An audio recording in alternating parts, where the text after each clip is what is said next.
అందరికీ నమస్కారం. అందరికీ నాగుల చవితి శుభాకాంక్షలు. ముఖ్యంగా ఈ వీడియో చూస్తున్న వాళ్ళందరికీ చాలా ధన్యవాదాలు. నేనేం చెప్పాలనుకుంటున్నానంటే నాగుల పంచమి ఉంది, నాగుల చవితి ఉంది. 2 పండుగలు జరుపుకుంటారు.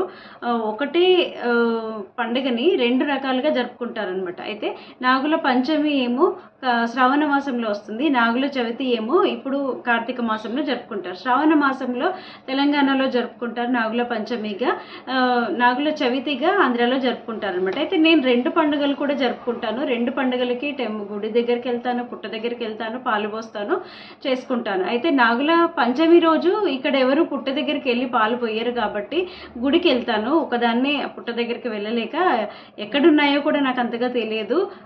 గుడికి వెళ్ళి అక్కడ నాగ ప్రతిమలు ఉంటాయి కదా, అక్కడ అభిషేకం చేసి వస్తాను. నాగ ప్రతిమలకి పాలాభిషేకం చేసి వస్తానన్నమాట. అయితే ఇప్పుడు నాగుల చవితి రోజు ఇక్కడ అందరూ జరుపుకుంటారు కాబట్టి నేను పుట్ట దగ్గరికి వెళ్ళి పాలు పోసి వస్తాను. ఈ రోజు అన్ని సకలకోటి జీవరాశుల్లో అత్యంత తెలివైన జీవి ఎవరు అంటే మనిషి. ఈ మనిషి సర్వప్రాణుల యందు భూతదయ. ఇప్పుడు ఇంటి పెద్దకి కొంచెం బాధ్యతలు ఉంటాయి కదా, బాధ్యతలు అప్పగిస్తాం కదా. ఇంటి పెద్ద కొడుకుకి ఇంటి బాధ్యతలు ఎట్లా అప్పగిస్తామో సర్వప్రాణుల యందు అత్యంత శక్తివంతమైన జీవి ఏంటంటే మానవ జీవి, మానవ జన్మ కదా, మనుషుడు కదా.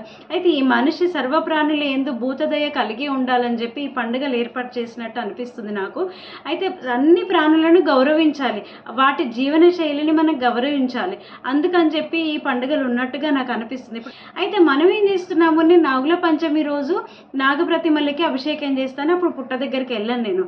అయితే అప్పుడు కూడా ఏం చేస్తారంటే చాలామంది ఎందుకు బాధ అనిపిస్తుంది అంటే, హిందూ మతం తప్పు కాదు, మనం మనుషులుగా మనం తప్పు చేస్తున్నాం. మతం అన్నీ బాగానే చెప్పింది, కానీ దాన్ని అర్థం చేసుకోవడంలో మనం ఎక్కడో ఒక పొరపాటు పడిది తప్పులు చేస్తున్నామని చెప్పి నేను అనుకుంటున్నాను.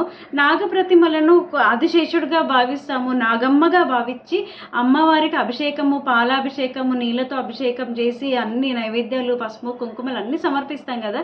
చాలామంది ఏం చేస్తారు తెలుసా, ఒక కవర్లో తీసుకొస్తారు, ఒక కవర్లో పాల ప్యాకెట్ తీసుకొచ్చి ఆ పాల ప్యాకెట్ ఇట్లా చించి ఆ నాగప్రతిమ పైన ఇట్లా అభిషేకం ఇట్లా పోసేసి ఆ ప్యాకెట్ ఎక్కడ పడేస్తారు, ఆ నాగప్రతిమ ముందే పడేస్తాడు. కుంకుమ ప్యాకెట్లు తెస్తారు, కుంకుమ బొట్లు పెట్టి అక్కడే పడేస్తారు. మళ్ళీ ఇంకొక పక్కనే డస్ట్బిన్ ఉంటుంది, అక్కడ పడేయరు.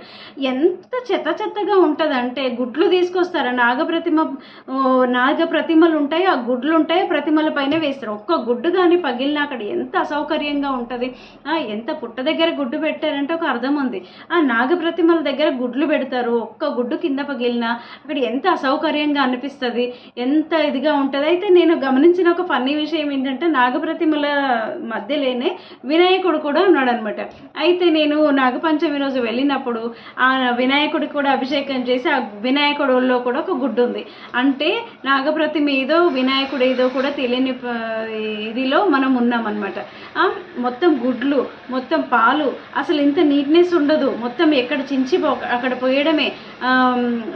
కుంకుమ ప్యాకెట్లు, పసుపు ప్యాకెట్లు అక్కడనే, నాగశిరల మధ్యలోనే, పాల ప్యాకెట్ అక్కడే, అన్నీ అక్కడే. ఇంత నీట్నెస్ ఉండదు. మన ఇంట్లో అయితే మనం చేసుకుంటామా? దేవుడు గుడికి వెళ్ళి దేవుడు ఉండే నివాస స్థానానికి మనం వెళ్ళి ఇంత అపరిశుభ్రంగా చేయడం అయితే నాకు చాలా సిగ్గు అనిపిస్తుంది. అక్కడికి వెళ్ళినప్పుడు నేను ఎంత బాధపడతానంటే అంత బాధపడతాను. వీలైతే నేను అవన్నీ క్లీన్ చేస్తా, ఫస్ట్ అవన్నీ క్లీన్ చేస్తా. చూస్తూ ఉంటారు పక్క వాళ్ళు, కానీ ఎవరు స్పందించరు. ఎందుకు స్పందించే గుణం ఎందుకు లేదో నాకైతే అర్థమే కాదు అసలు. ఎక్కడ పడితే అక్కడ, అదే మన ఇంట్లో చేస్తామా, మన ఇంట్లో అట్లానే చేస్తామో, మన ఇంట్లో చేయం కదా. పోనీ ఇంకొకరి ఇంటికి వెళ్ళినప్పుడు కూడా మనం చేయం కదా. మరి గుడికి వెళ్ళినప్పుడు ఎందుకు చేస్తున్నాం అట్లా? ఎక్కడ పడితే అక్కడ అగ్గిపుల్ల వెలిగించడం, అక్కడ పెట్టడం, పాల ప్యాకెట్తో అభిషేకం చేయడం, పాల ప్యాకెట్ అక్కడ పెట్టడం, కుంకుమతో బొట్టు పెట్టడం, ప్యాకెట్ అక్కడ పెట్టడం, ఇవి ఎందుకు చేస్తున్నారో నాకు అర్థం కాదు. ఇవాళ పుట్ట దగ్గరికి వెళ్ళినప్పుడు కూడా అదే పరిస్థితి. మా ఇంటి పక్కనే పార్క్ ఉంది, ఆ పార్కులో పుట్టలు ఉన్నాయి. అయితే పార్కులో పాప అతన్ని అనుమతించిండు. పోయినసారి అయితే అనుమతించలే, వీళ్ళు చేసిన నాన్న ఇలాంటి పనులకు అనుమతించాలి. ఈసారి అనుమతించిండు అతను. అయితే పార్క్ ఎంత నీట్గా ఉంటుంది, ఎంత పచ్చదనం ఉంటుంది, మంచి గాలి వస్తుంది, గ్రీనరీగా ఉంటుంది. ఆ పార్క్ దగ్గరికి వెళ్ళి పుట్ట ఇక్కడ ఉంది, పుట్ట ఇక్కడ ఉన్నప్పుడు మనం ఏం చేయాలి? ఆ పుట్ట అనేది పాము యొక్క నివాస స్థలం, అది దాని యొక్క ఇల్లు, అది దాన్ని దగ్గరికి వెళ్ళి దాని ఇల్లును అపరిశుభ్రపరచడానికి మనకి ఎవరిచ్చారు హక్కు? దాన్ని పూజించాలి. ఎలా?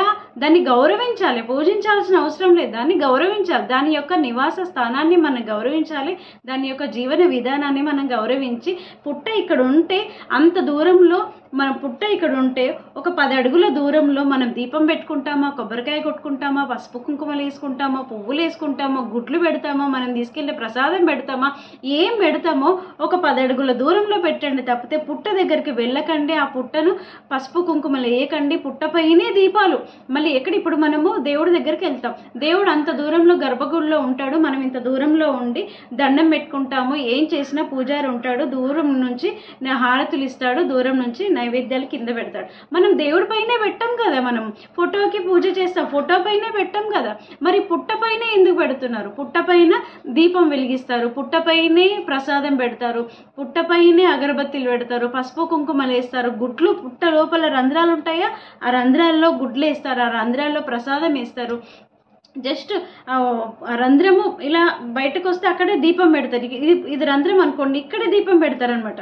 ఒకవేళ ఆ సర్పము ఆ రంధ్రంలో నుంచి బయటకు వచ్చి ఆ దీపం వేడి తగలాల, ఆ దీపానికి ఆ సర్పానికి ఆ పసుపు కుంకుమలన్నీ కెమికల్ మనం పెట్టుకుంటేనే చెడుతుంది. ఇక్కడ ఆ కుంకుమ కెమికల్, కుంకుమ పసుపు కెమికల్. కొనుక్కొచ్చిన ప్యాకెట్లు, ఇంట్లో నుంచి పసుపు తీసుకురారు, కొనుక్కొచ్చిన ప్యాకెట్లు వేసి అవంతా పెట్టి ఆ సర్పం మరి అందులో పాము ఉందనుకుంటున్నారా లేదనుకుంటున్నారా? ఉంది అనుకుంటే మాత్రం దూరంగా చేయండి. మన భక్తిని ఆ పుట్ట వద్ద నివాస స్థానాన్ని గౌరవించి ఒక 10 అడుగుల దూరంలో మనం ఏం చేసుకుంటామో చేసుకోండి. ఇవాళ నేను కూడా టెంపుల్కి వెళ్ళిన, పుట్ట దగ్గరికి వెళ్ళి నేను ఎట్లా వెళ్ళినా చెప్తాను.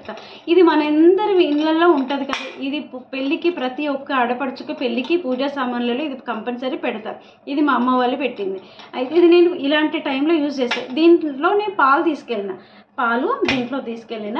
ఇది పసుపు ప్యాకెట్, ఇది పసుపు కుంకుమ. నా ఇంట్లో ఉన్న కుంకుమ, నా ఇంట్లో ఉన్న పసుపు, అది ఎంత తెలుసా? ఇంతే, చిటికెడంత కుంకుమ, చిటికెడంత పసుపు తీసుకెళ్ళి అక్కడ దూరంగా ఇలా ఒక్కసారి ఇలా బొట్టు పెట్టినట్టు పెట్టేసి మళ్ళీ ఈ కవర్లు ఈ కవర్ పాలు పోసి ఈ కవర్లు మళ్ళీ ఇందులో పెట్టుకొని వచ్చిన. మీకు చూపించడం కోసం ఈ కవర్లు ఇంకా డస్ట్బిన్లో పడేయాలి.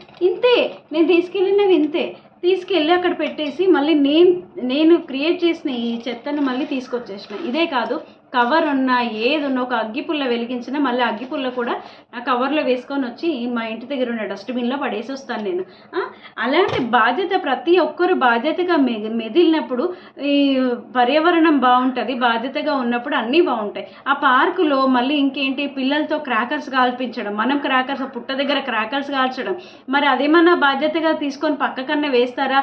ఆ క్రాకర్స్ కాల్చి అవి ఇనుపగా ఉంటాయి కదా, ఇనుప చువ్వల్లాగా ఉంటాయి కదా, అక్కడే పడేస్తారు. చిచ్చుబుడ్డలు అక్కడే ఉంటాయి. ఎంత పచ్చటి పార్కులో ఎంత పొగ, అంత పొగతో నిండిపోయింది పచ్చటి పార్కు. అతను మొత్తుకుంటున్నాడు, అమ్మ క్రాకర్స్ కాల్చకండి అని చెప్పి ఆ పార్కును మెయింటైన్ చేసి అతను మొత్తుకుంటున్నారు. మనం వినం కదా ఏదైనా. అంటే ఇలా ఎందుకు చెప్పాల్సి వస్తుందంటే ఎవరి బాధ్యత వాళ్ళు తీసుకోండి. ఆలోచించండి ఒకసారి. మనం అక్కడికి వెళ్ళి ఏం చేస్తున్నాం? ఆ పుట్ట మనం ఎవ్వరు పూజలు చేయకముందు ఎంత ప్రశాంతంగా ఎంత నీట్గా ఉంటుంది ఆ పుట్ట. మనం వెళ్ళినప్పుడు ఆ కాగితాలు అన్నీ పడేసి అక్కడ అన్ని బాధ్యత రహితంగా అన్నీ పడేసి మనం పూజలు చేసినాము, మనం అది చేసినాం ఇది చేసినాం అని చెప్పి దండం పెట్టుకొని మాకు వరాలు ఇయ్యమ్మా అని చెప్పి అక్కడ దండం పెట్టుకొని ఆరతులు ఇచ్చేసి వస్తున్నాము. మనం ఆ పుట్టను ఎంత అపవిత్రం చేస్తున్నాము, అక్కడ ఎంత చెత్తా చెదారం చేస్తున్నాము, ఆ అమ్మవారికి అందులో ఉన్న సర్పానికి మనం ఎంత అసౌకర్యం కలిగిస్తున్నాము అనేది మాత్రం మనం ఆలోచించట్లేదు. దయచేసి కొంచెం ఆలోచించండి. మనం ఏం చేస్తున్నామో ఏంటి అని ఆలోచించండి. ఎవ్వరూ అంత అపరిశుభ్రంగా ఎవరు ఉండరు. ఇళ్ళలు చాలా నీట్గా ఉంటారు, మనుషులు చాలా నీట్గా ఉంటారు. కానీ గుడికి వెళ్ళినప్పుడు మాత్రం ఎందుకు ఇట్లా చేస్తున్నారో మనం ఒకసారి ప్రశ్నించుకుందాము. ఇలా చేయకుండా ఉండండి. మన పండుగలు ఇవన్నీ వచ్చినప్పుడు అవన్నీ మన కోసమే, భూత దయ మనకి నేర్పించడానికి ఈ పండుగలు ఉన్నాయని చెప్పి నేను అనుకుంటున్నాను.